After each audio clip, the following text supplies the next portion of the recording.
ఇంగ్లీష్లో ఏమైనా ఉందంటే, in you lord my God I put my trust అని ఉంది. ఆయన యొక్క నమ్మకం ఎవరి మీద ఉంచుతున్నారంట? దేవుడి మీద. కొంతమంది ఏం చేస్తాడు, మా నాన్న ఉన్నాడు నాకేమీ భయం లేదు, దిగులు లేదు అని అంటాడు.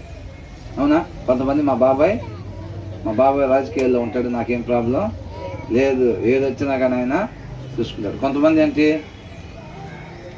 అకౌంట్లో బ్యాలెన్స్ చూస్తావా ఒకసారి, ఏంటంట అకౌంట్లో బ్యాలెన్స్ చూస్తావా, ఏ ప్రాబ్లం మనల్ని టచ్ కూడా చేయలేదు అంతే అని అనుకుంటారు. వాటి మీద వాళ్ళ నమ్మకాలని ఉంచుకుంటారు. కొంతమంది చూసావా, రోజు నిన్న వెళ్ళాము దగ్గరికి, రాగి సంగటను చికెన్ కర్రీ అంట, రాగి సంగటి చికెన్ కర్రీ అంట.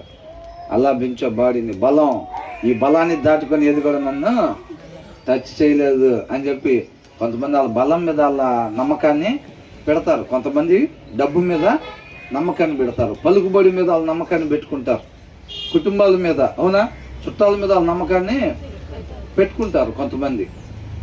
కానీ దావీదు ఏం చేస్తున్నారంట, in you lord my God I put my trust అని అంటున్నాడు.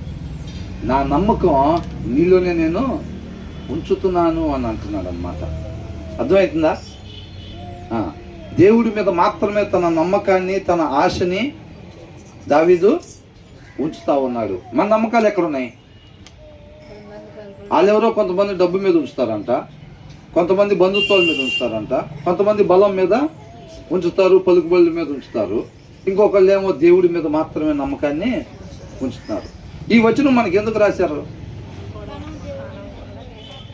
ప్రశ్న, నీ నమ్మకం దేని మీద ఉంది? అంతేనండి. ఈ వచనం చదివినప్పుడు మనకు కావాల్సినది, ఆయన ఎవరో దావీదు గారు ఉన్నారు కదా, ఆయన దేవుడి మీద నమ్మకాన్ని ఉంచాడంట, అవునా? ఆ తర్వాత కాదు, ఆ వచనం చదివినప్పుడు మనకి ప్రశ్న పడాలి, ఏమని? నీ నమ్మకం, నా నమ్మకం దేని మీద ఉంది? దావీదు నమ్మకం దేవుడి మీద ఉందన్న విషయం దేవుడికి తెలుసు. అది మన దగ్గరికి పంపించాడంటే మనల్ని ఒకసారి చెక్ చేసుకోమని చెప్తా ఉన్నాడు అన్నమాట. తర్వాత ఏమంటున్నాడు? నా దేవా ఎక్కడ ఉంచాడంట నమ్మిక? నీ యందు నమ్మిక నన్ను ఆయన యందు నమ్మిక ఉంచితే ఇంకా సిగ్గుపడుతూ ఉండిద్దా? అవమానపడుతూ ఉండిద్దా? ఇంకా ఉండదు. మరి మనం కూడా అలాగే ఉంటున్నామా? ఆయన యందు మాత్రమే నమ్మిక ఉంచేవారు ఉంటున్నామా? మనం అదే చెక్ చేసుకోవాలి అంటున్నాడు. I trust in you